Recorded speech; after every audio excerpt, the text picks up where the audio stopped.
Oh, okay, we're about to start week 6, and there are a couple of things about this week, and I'll deal with the one that's probably causing you the most anxiety first. One is that our first paper is due this week. Now, many of you actually write posts that approach 500 words in length, so don't worry about it.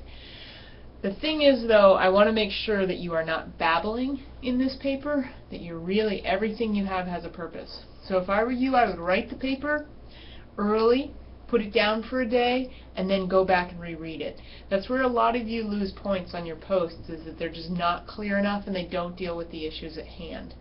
You're going to save that paper as whatever it is, a doc, Google Doc, whatever you're going to have, and then you're going to upload that into Turnitin. If you've never used Turnitin before, if you look up in week 0, there's instructions for how to do that. I'm going to be giving all of my feedback, comments, proofing, all of that, inside Turnitin. So you do have to learn Turnitin. Your grade will show up in your grade book, but there will be no comments there. So you're going to have to go back into Turnitin after I grade it to see what, see why you got the grade that you got. Okay? In terms of other things this week, you're going to be going into the library for your discussion post. You do have to use Harkness Library, and I do want you using LexisNexis. The reason I'm doing that is just so that you get used to going into the library. If you have any difficulty with that, give me an email, but this is a pretty straightforward thing. Just follow my instructions step by step and you should see them in there.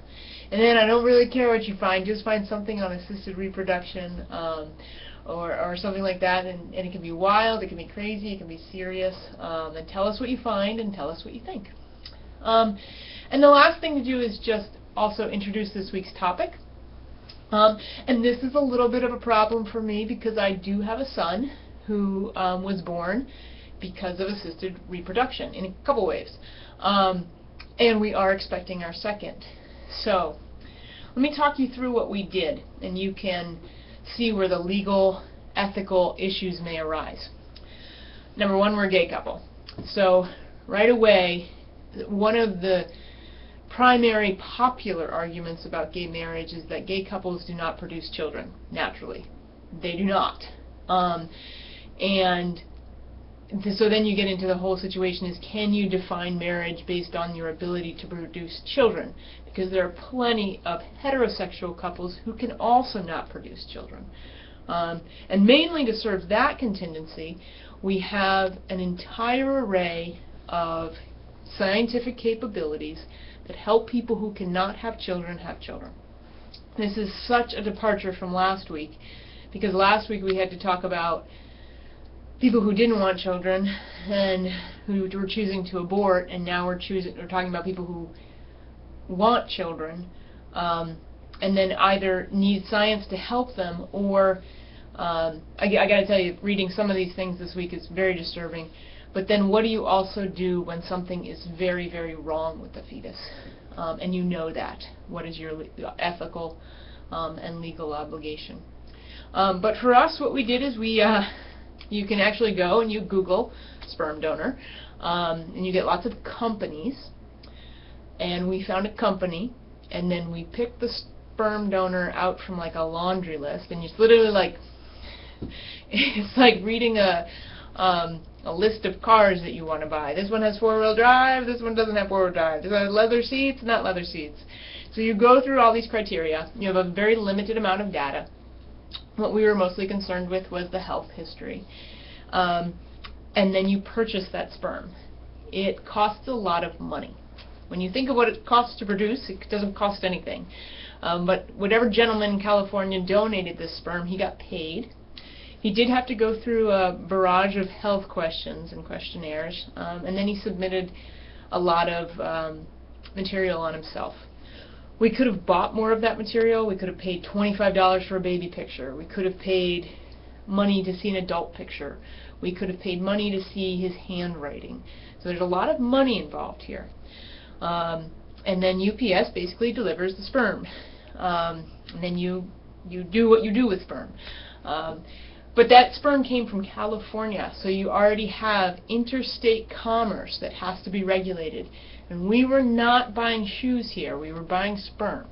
So we were buying the genetic imprint of a person. And while it is both commonplace and all of that, we do have to think of the ethical obligations. When my son grows up and asks who his father is, I'm going to have to explain the donorship to him. In the company that we picked, the donor had to agree to meet the child one time. So we're going to have to make that decision at some point. Do you want to meet this man or do you not? And there are all kinds of things about that. There's also the question of how many children does this man have, and he's only one of a whole laundry list. So, and what does that mean? Does that mean he has 500 children? And then, of course, he doesn't have any legal obligations. What if, God forbid, we find that something's wrong with Zachary? Do we have an obligation to contact that man? Should we contact that man? Do we have an obligation to contact the other children that may have been born of this guy's sperm? So there's all kinds of things out there. And a third party here, the company, is making money off of his sperm, our desire to have a children, and their administration of all that. So there's lots of issues at stake here. We live in Vermont, so our health insurance company does pay very well. Once we're pregnant, they do not pay for anything prior to that.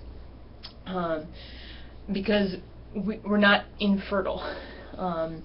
We are, but we're not. There's nothing medically wrong with us. So it's a very tricky issue to administer. But then also to think about and say, you know, is this right? Should we have adopted? We chose not to adopt for various reasons. So there's all kinds of issues around this. And that's only one of the issues we're looking at this week. I know it's we have a lot, 2 chapters crammed in this week. So really pick what you're interested in for your discussion post, and then be focusing on your paper, because that's a good little piece of your grade. Other than that, you're doing great. After you submit these papers, I will also do your midterm evals. After I grade them, I mean. So you'll have that feedback as well. All right, thanks a lot. Bye-bye.